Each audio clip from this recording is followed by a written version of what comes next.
வணக்கம். இன்றைக்கி நம்ம வீட்டிலே ஒரு ஆரோக்கியமான ஒரு சிறுதானிய ரெசிபி எப்படி செய்யலான்னு பார்க்கலாம். இது சாமையில் செஞ்ச பொங்கல். சாமையில் உடலுக்கு மிகவும் நல்ல பலன் தரும் நன்மைகள் நிறைய இருக்குது. இதில் அதிகப்படியான நார் சத்து, புரோட்டீன்ஸு, இரும்பு சத்து எல்லாமே இருக்குது. சர்க்கரை நோயாளிகளுக்கு மற்றும் உடல் எடை குறைக்க விரும்புகிறவங்களுக்கும் இது ரொம்பவும் சிறந்த உணவு. அதனால தான் பொங்கல் இந்த சாமையில் பண்ணலாம் அப்படின்னு ஒரு முடிவு பண்ணேன். இப்போ சாமை பொங்கல் எப்படி செய்யலான்னு பார்க்கலாம். நான் ஒரு இன்ஸ்டன்ட் ரெடிமிக்ஸ் பண்ணேன் சாமை அரிசி வச்சு. அதே மாதிரி நீங்களுமே செஞ்சு வச்சுக்கோங்க, உங்களுக்கு ரொம்ப யூஸ்ஃபுல்லாக இருக்கும்.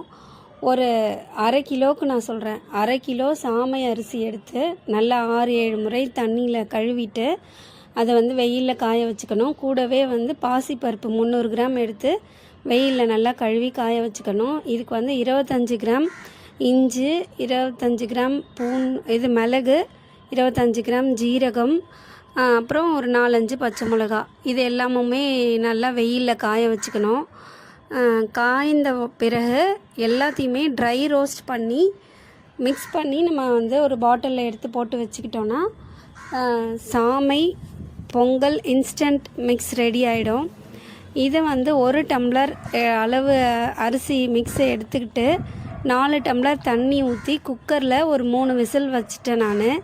அதுக்கப்புறம் 3 விசில் வந்த பிறகு சிம்மில் வச்சு ஒரு 3 நிமிஷம் வச்சுருந்தேன். அதுக்கப்புறம் எடுத்து பார்த்தா சூப்பராக பொங்கல் ரெடி ஆகிடுச்சு. ரொம்பவே சுவை அருமையாக இருந்தது, நல்லா வாசனையாகவும் இருந்தது. அந்த சாமையை நம்ம வறுத்துட்டு பொங்கல் பண்ணும்போது நல்ல வாசனையாகவும் டேஸ்ட்டாகவும் இருந்தது. இந்த மாதிரி சிறுதானிய உணவுகளை நம்ம சாப்பிட்டா நம்ம உடம்புக்கு ரொம்ப நல்லது.